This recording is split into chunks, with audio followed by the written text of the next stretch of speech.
Pemprov Sumatera Selatan melakukan rapat koordinasi tindak lanjut hasil peninjauan Stadion Gelora Sriwijaya Jakabaring Palembang terkait persiapan pelaksanaan Piala Dunia U20. Rapat dipimpin oleh Ahmad Najib selaku Ketua Percepatan Persiapan Pelaksanaan Piala Dunia U20 bertempat di ruang rapat Bina Praja Provinsi Sumatera Selatan.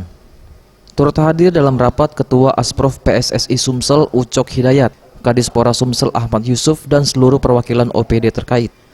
Dalam rapat ini dibahas mengenai persiapan Gelora Sriwijaya Jakabaring Palembang sebagai host cities penyelenggaraan Piala Dunia U20 sebelum inspeksi yang dilakukan FIFA di bulan September mendatang.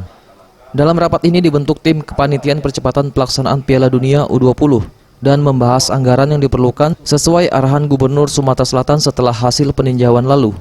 Ahmad Najib selaku Ketua Panitia Percepatan mengatakan segala hal teknis dan kesehatan nantinya akan disiapkan sebelum kedatangan FIFA di bulan September nanti.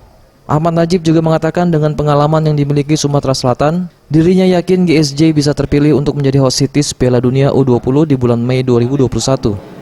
Dalam pelaksanaannya, arahan Bapak Gubernur setelah meninjau venue-venue itu, baik stadion maupun training stadionnya, tentunya langkah-langkah yang pertama adalah kami sudah membentuk kepanitiaan, mempersiapkan rencana kebutuhan anggaran, baik itu yang akan kita usulkan di Kementerian APBN maupun APBD.